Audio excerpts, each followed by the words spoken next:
नमस्कार, Bihar times digital देख रहे हैं। मैं हूं वरीशा आपके साथ। 2025 के बिहार विधानसभा चुनाव की तारीखों की घोषणा दशहरा के बाद की जा सकती है। बता दें कि मतदान नवंबर के पहले और दूसरे हफ्तों में 2 चरणों में होगा।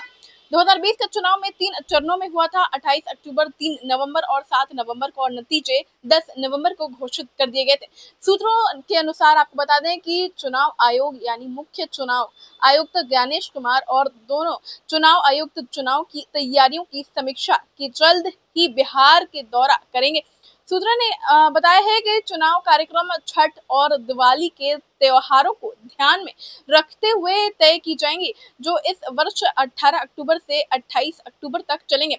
वर्तमान विधानसभा की कार्यकाल 22 नवंबर को समाप्त हो रहा है। स्थिति से पहले नई विधानसभा का चुनाव और शपथ ग्रहण होना आवश्यक है। 2025 का बिहार चुनाव सत्तारूढ़ भारतीय जनता पार्टी और जनता दल यूनाइटेड के नेतृत्व वाला गठबंधन और कांग्रेस के राष्ट्रीय जनता दल के नेतृत्व वाला महागठबंधन के बीच मुकाबला होगा। चुनाव प्रचार और मतदान एक उग्र राजनीतिक और कानूनी विवाद की छाया में होगा। चुनाव आयोग द्वारा राज्य की मतदाता सूची का विशेष गहन पुनरीक्षण। विपक्ष जो पिछले वर्ष लोकसभा चुनाव सहित सभी चुनावों में मतदाता धोखाधड़ी को लेकर भाजपा के नेतृत्व वाले संघीय सरकार पर पहले से ही हमला कर चुकी थी। उन्होंने बिहार एसआईआर पर नाराजगी जताते हुए आरोप लगाया कि इसका समय जो है वो बहुत बड़े समूहों पर पड़ने वाला है, और इस तरह से बता दें कि इस तारीख का निर्धारित किया जाएगा जो उन्हें वोट दे सकते हैं। हालांकि चुनाव आयोग का कहना है कि यह संशोधन जो है यह सुनिश्चित करने के लिए है कि केवल पात्र व्यक्ति यानी भारत के नागरिक ही मतदान कर सकेंगे, और उनसे बिहार के मतदाता सूचियों में नेपाली और बांग्लादेशी नागरिकों के नाम पाए जाने का भी हवाला दिया है।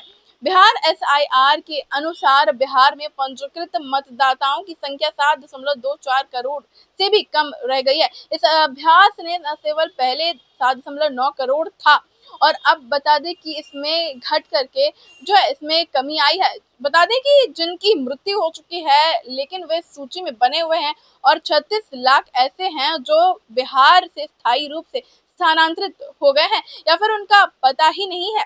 बता दें कि बाकी के 7 लाख में से ज्यादातर के नाम जो हैं वो दोहरे पाए गए हैं। बिहार एसआईआर पर सर्वोच्च न्यायालय में तीखी बहस और चुनौतियां हुई, जिसका परिणाम यह हुआ है कि इस सप्ताह न्यायालय ने कहा है कि यदि अवैधता सिद्ध हो जाती है तो इस प्रक्रिया को किसी भी समय रद्द किया जा सकता है।